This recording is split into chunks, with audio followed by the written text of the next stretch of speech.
I mean, obviously you're a freshman congressman, but thus far being in office, give me some things that you are the most proud of that you've been able to do to accomplish this short time in office.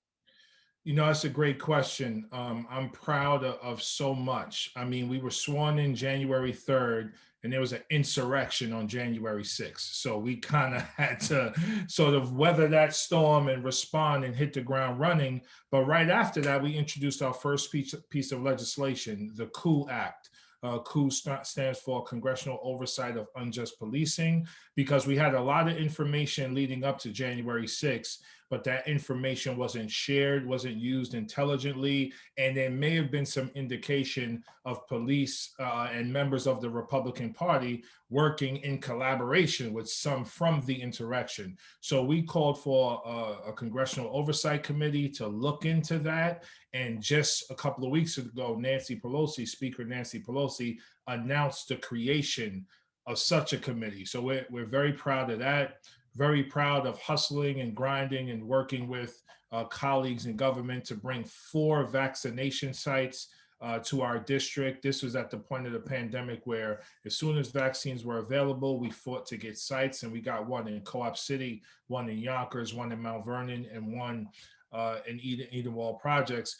And just, the overall, what we've tried to do, Clay, is listen to what's happening on the ground, be in the community, be engaged, really understand what people are going through, and then turning that into legislation and advocacy. So whether it's writing to the president to increase universal child care funding from 400 billion to 700 billion, or introducing the Broadband Justice Act, or a Care for All agenda, or increasing SSI. I mean, we've just tried to be very active and engaged both legislatively and through advocacy. So far, so good, man. We're proud of a lot of things we've done. Absolutely. So let's talk about some work you're doing now with Rep. Yvette Clarke.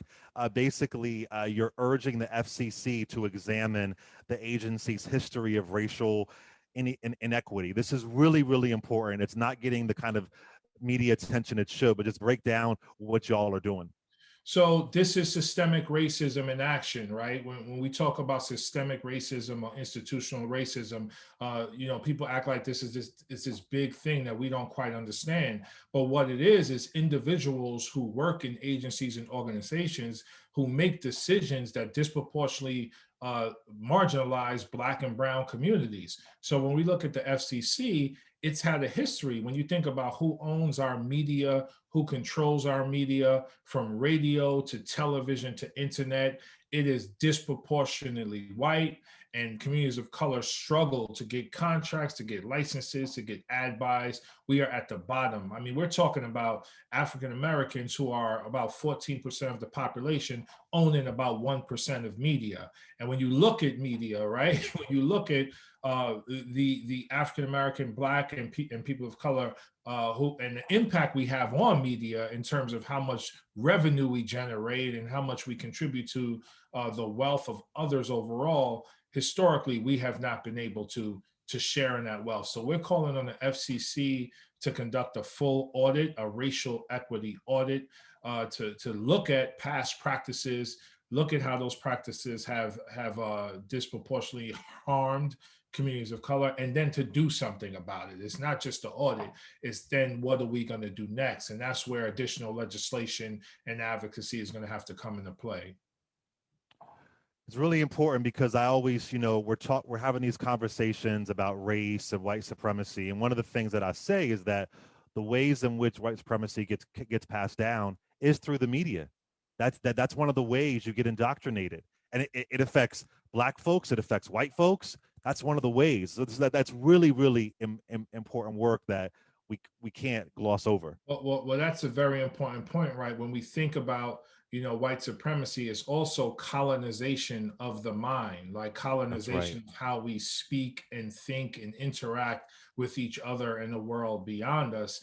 And we get information through the media. And if it's rooted in the belief that the white race is superior to everyone else and the Black race is inferior to everyone else, those messages are going to be communicated both explicitly and implicitly. And this is why communities of color have to control their media. This is why Black communities have to control its media, so that the messages coming across are informative and empowering, and not disempowering in a way that hurts our self-worth and self-esteem, and how people see us in the world. So I interviewed you, I think 3 times when you were running for office, and you promised me that you would be an advocate for reparations, and you really have been. So tell me about again, these are things that you're not going to see on headline news. It's just not, that's why it's important to come to Black radio and talk to us. But tell me the kind of work that you've done with reparations. Yeah, so HR 40, which is the bill to form a commission to study the need for reparations and how reparations will be disseminated, was introduced in 1989 by John Conyers, and every Yes. year thereafter. He unfortunately passed away a few years ago, and Sheila Jackson Lee is now leading the bill and the champion of that bill. For the first time in the bill's history, it was actually marked up in committee and voted in support of out of committee. So now it needs to be brought to the House floor for a vote.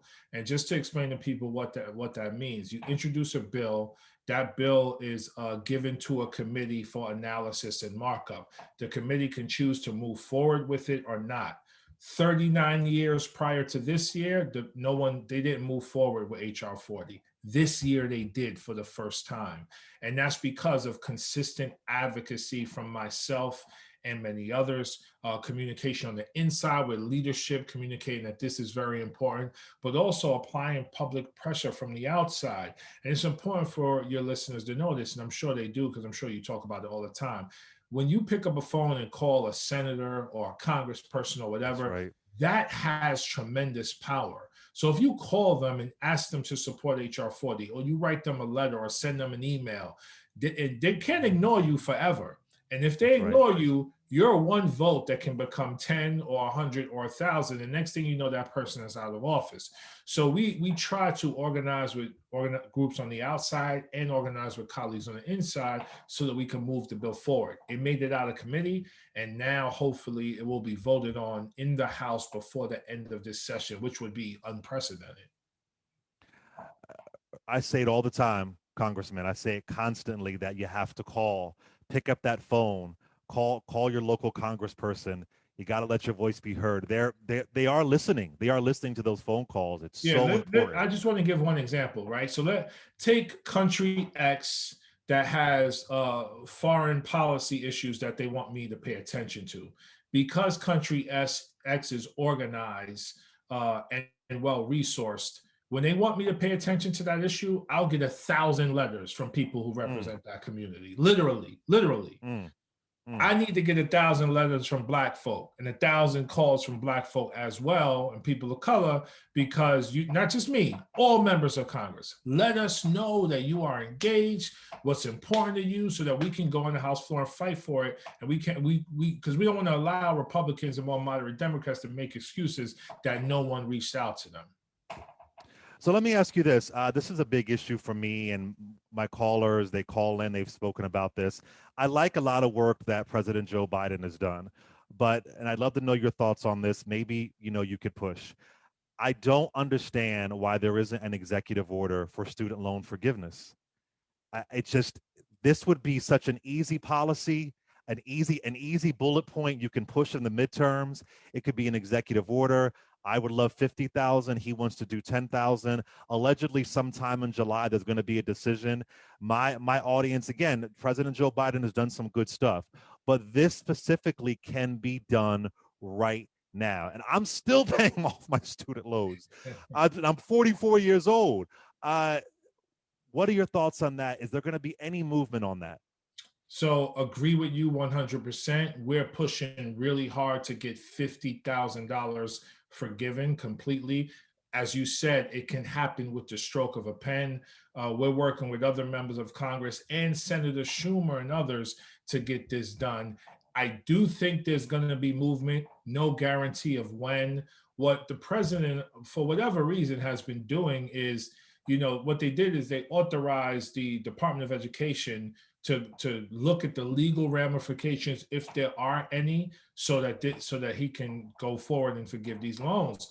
to my knowledge and understanding, and many others who are much smarter than me when it comes to this, there are no legal ramifications. If the president chooses to do it, he could do it with the stroke of a pen. And this is another area we need to apply continued pressure on the White House and the U.S. Department of Education, so that people know that the world is paying attention. And again, it may be, to someone who works in public education or public transit, they may not think that a letter to the president from them really matters, but it really, really does. So it's important to continue to put that pressure. I'm very optimistic that there's going to be movement on this in the $50,000 range. And what's key about it is all of our loans that we all have, because I have them too, they were under predatory circumstances. That's We right. were preyed upon That's right. as low income people trying to get to college, be first generation college students. We didn't know how any of it worked. We didn't have the capital saved like many wealthier families, and we were Right. preyed upon when it came to these loans at incredibly high interest rates. And then many of us, when we got out, we couldn't find jobs that paid a prevailing wage that allowed us to even pay the loans off. So this is all Hmm. part of a system of inequality. And as we restart our economy, we need to cancel these student loans. Definitely. Before you go, I do have to ask you this because for folks who may not know, you're a former educator. You opened up your own middle school. That's one of the reasons why I really fell in love with you. I thought that was really powerful. But I got to ask you, what do you think about this ridiculous talking point of critical race theory? First of all, nobody in the first grade is learning critical race theory. Just I've said it before. It's a legal theory, from back in the day that intersects the law and race, but whatever. But this is crazy. This is crazy, crazy, Congressman. I'm like, they found they literally found an issue to remix it, and then people are really terrified. But as an educator in New York Yeah. teaching diverse students, what are your thoughts on this? Yeah, it's a clear example of how Republicans take something that they don't fully understand, and many who support them don't fully understand, and they weaponize it as if it's an attack on their way of life and their control over their schools. No one in K to 12 is learning critical race theory. Critical race theory is taught in post-secondary education, in graduate schools, and in law schools and doctoral programs. So just to clarify that, number one.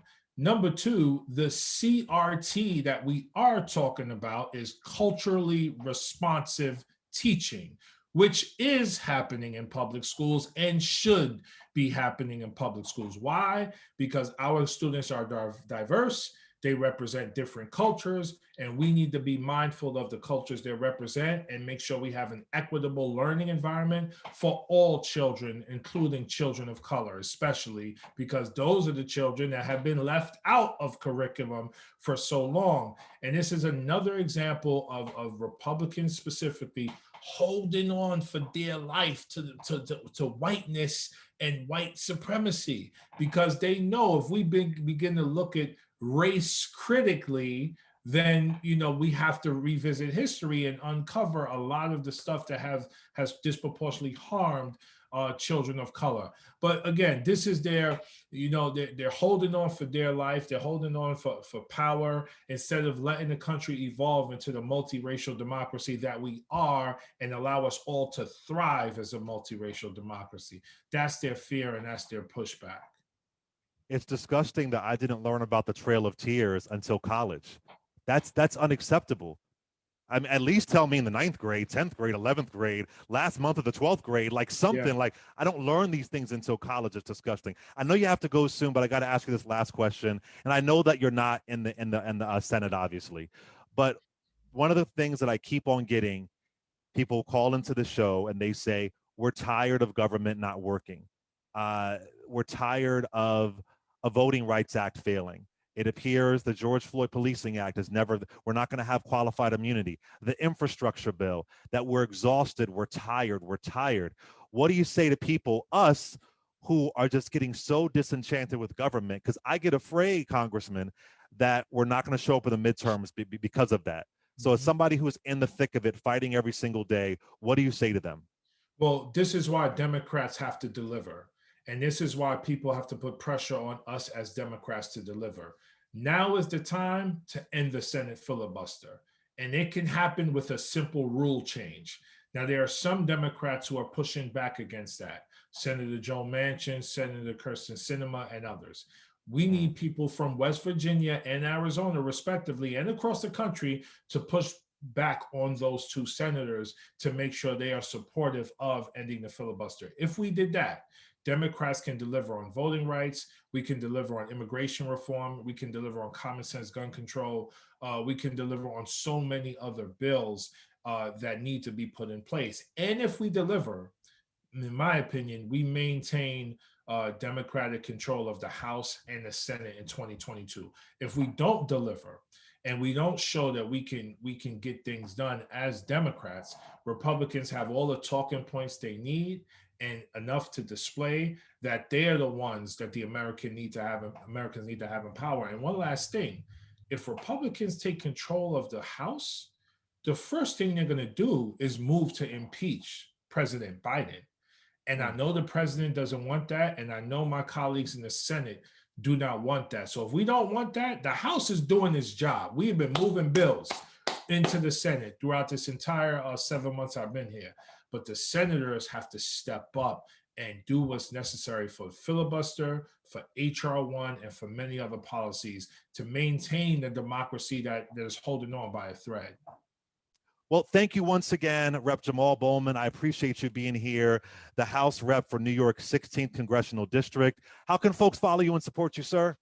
Listen, it's if you're on social media, at Jamaal Bowman NY, at Rep Bowman. You can also follow us there. Check out the website, bowman.house.gov. The whole district, please engage with us. But I'm really, really reaching out to Co-op City, Edenwald, Northeast Bronx, Mount Vernon, Yonkers, and New Rochelle. Please continue to engage so we can make sure we are doing everything we can to meet your needs.